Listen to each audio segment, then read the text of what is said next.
സ്വത്തിനു വേണ്ടി മാതാവിനെ മർദ്ദിച്ച് ശ്വാസം മുട്ടിച്ച് കൊല്ലാൻ ശ്രമിച്ച മകനെതിരെ കൊലപാതക ശ്രമം ചുമത്തി അറസ്റ്റ് ചെയ്തു. കോഴിക്കോട് താമരശ്ശേരിയിലാണ് സംഭവം. വീടും സ്ഥലവും തന്റെ പേരിൽ എഴുതിത്തരണമെന്ന് പറഞ്ഞ ശേഷമാണ് അമ്മയെ കൊല്ലാൻ ശ്രമിച്ചത്.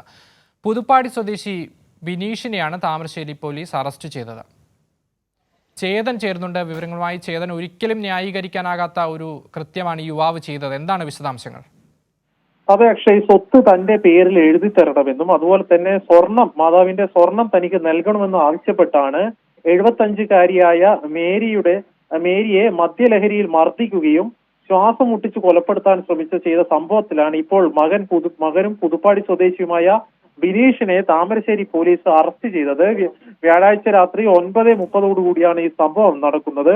വീടും സ്ഥലവും തന്റെ പേരിൽ എഴുതി നൽകണമെന്നും ഈ ആഭരണങ്ങൾ തനിക്ക് നൽകണമെന്ന് ആവശ്യപ്പെട്ട് മാതാവിനെ ക്രൂരമായി മർദ്ദിക്കുകയും 2 കൈകൊണ്ട് കഴുത്തിൽ പിടിച്ച് ശക്തിയായി ചുറ്റിപ്പിടിച്ച് ശ്വാസം മുട്ടിക്കുകയും ചെയ്തു എന്നാണ് പരാതി. 75-കാരിയായ അമ്മ മേരി താമരശ്ശേരി താലൂക്ക് ആശുപത്രിയിൽ ചികിത്സ തേടി. അതിനുശേഷമാണ് താമരശ്ശേരി പോലീസിൽ സമീപിക്കുകയും പരാതി നൽകുകയും ചെയ്തത്.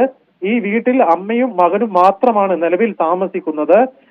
ഈ മകൻ ബിനീഷ് സ്ഥിരമായി മദ്യപിക്കുകയും മാതാവിനെ ഉപദ്രവിക്കുകയും ചെയ്യുന്ന ആളാണെന്ന് അയൽക്കാർ പറഞ്ഞിട്ടുണ്ട്. അത് മാത്രമല്ല, ഇയാളുടെ ഈ അമിതമായ മദ്യപാന ശീലം കാരണം ഭാര്യയും മക്കളും നേരത്തെ തന്നെ ഉപേക്ഷിച്ച് പോയതാണ്. ഇയാളെ പലതവണ ഡി അഡിക്ഷൻ സെന്ററുകളിലും മറ്റും ചികിത്സിച്ചെങ്കിലും ഫലമുണ്ടായില്ല. ഏതായാലും ഇപ്പോൾ കൊലപാതക ശ്രമത്തിന് താമരശ്ശേരി പോലീസ് കേസ് എടുത്തിട്ടുണ്ട്. ഇയാളെ അറസ്റ്റ് ചെയ്ത് ഇപ്പോൾ അല്പം മുമ്പ് താമരശ്ശേരി കോടതിയിൽ ഹാജരാക്കുകയും നിലവിൽ ഇപ്പോൾ അയാൾ റിമാൻഡും ചെയ്തിട്ടുണ്ട്.